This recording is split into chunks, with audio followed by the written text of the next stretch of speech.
Good afternoon, YouTube. Today I'm trying to cover this piece on the media being very dishonest. Dinesh D'Souza has a lot of lovely pieces that he came out with that are just wonderful. And we require more media like him, or at least for him to get more attention. So thank you for watching. I'd like to talk about the role of the media in the election process and do it in the context of a critical distinction that we need to make between appearance and reality. So let's talk for a minute about reality. The reality of the election is determined by actual votes cast. And not only actual votes cast, but legal votes cast. Illegal votes, invalid votes, don't count. That's what determines the election itself. But now you've got all this media rigmarole that pretends like the media gets to, quote, call the election or project the winner. So here's, for example, the Fox News election desk projecting that the Republicans will lose seats in the House.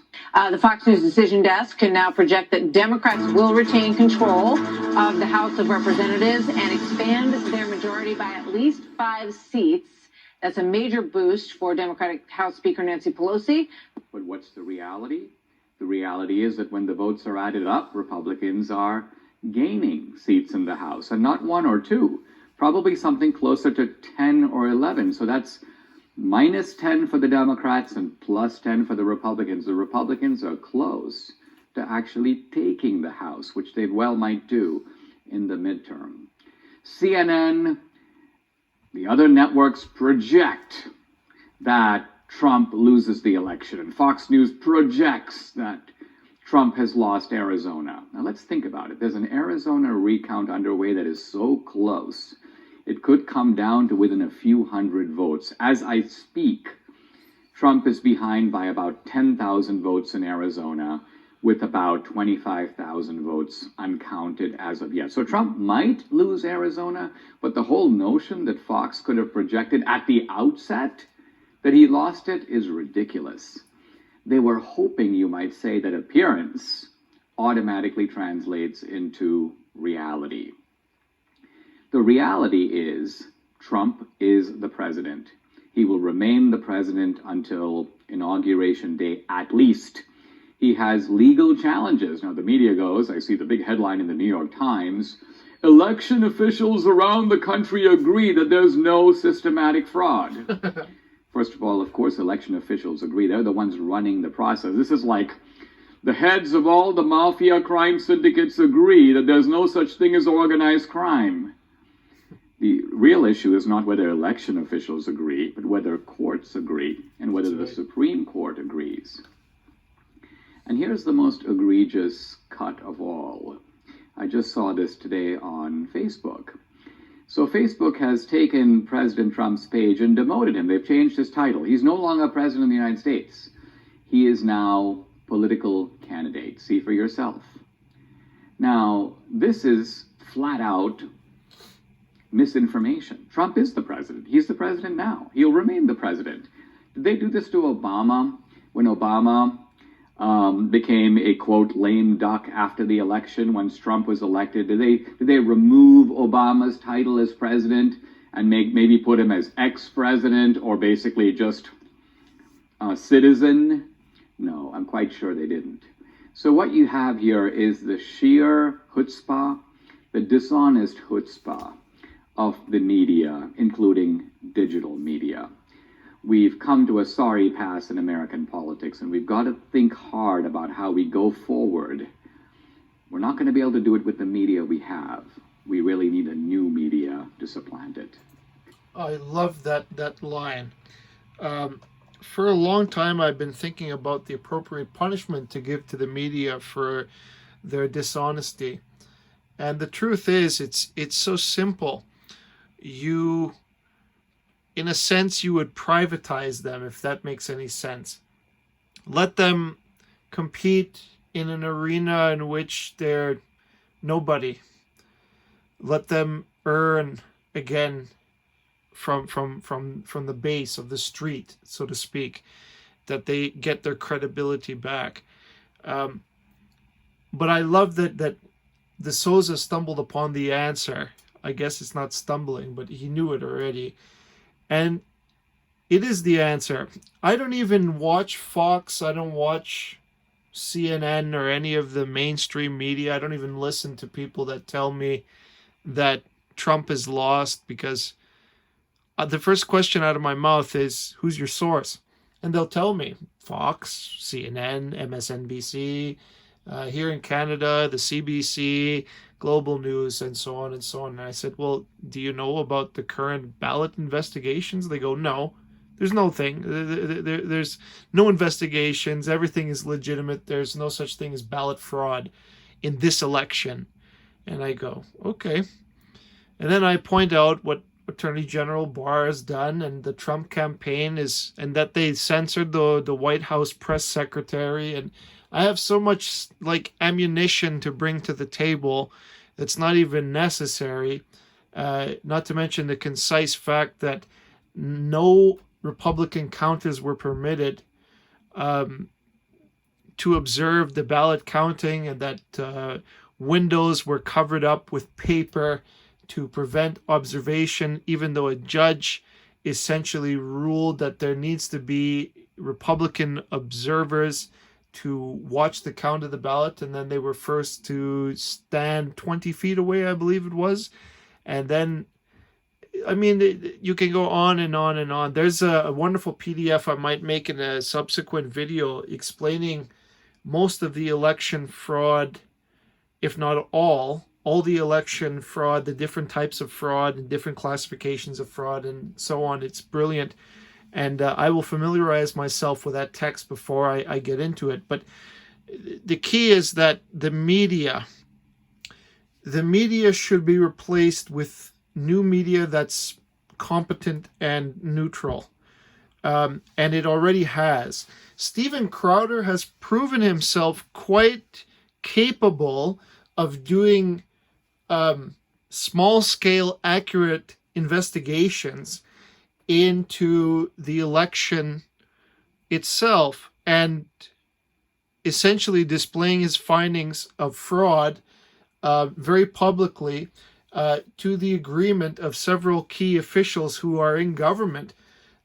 So this is the reason that I believe that Crowder is actually, number one, Crowder will always give you a citation of the facts that he's bringing up, so you can track down and you can authenticate every article he brings. And it corroborates the story. There's proof of what he talks about. Okay, so it's certifiable media. And when he approaches his guests, I can analyze him psychologically. Crowder also seems to have the disposition in which he's a peaceful and calm, neutral individual. And he's often placed in positions that he puts himself in that position to be in hyper conflict with leftists mostly. So I'd say that on the street, Steven Crowder has done in every way earned his credibility on the street with the Change My Mind articles and the interviews and discussing things with politicians, and then reminding us of things that were suppressed or completely taken out from the media, that he was ensuring that all those articles were up. That's why I go to that guy for the source of a lot of information, and I've become more reliant on him since the election, because he seems to have a lot of information about the election that I find very interesting and encouraging and accurate, in my opinion. Now, he talked with Rudy Giuliani and Ted Cruz and with Donald Trump Jr. It's no secret that they are Trump. They'll never come out and say they're Trump supporters, but I believe that they're the same as me. We are conservative at heart, and we support Trump because of the values that he brings to the table. So essentially, That's what has to happen. Somebody like Steven Crowder has already something like 5.0 million subscribers, and that means nothing because YouTube has demonetized him. But what if YouTube was forced to monetize him? What if he was permitted to make money off his YouTube channel, and Mud Club wasn't the only thing that he could depend on? It's not, but that's besides the point. The YouTube revenue would be probably very helpful.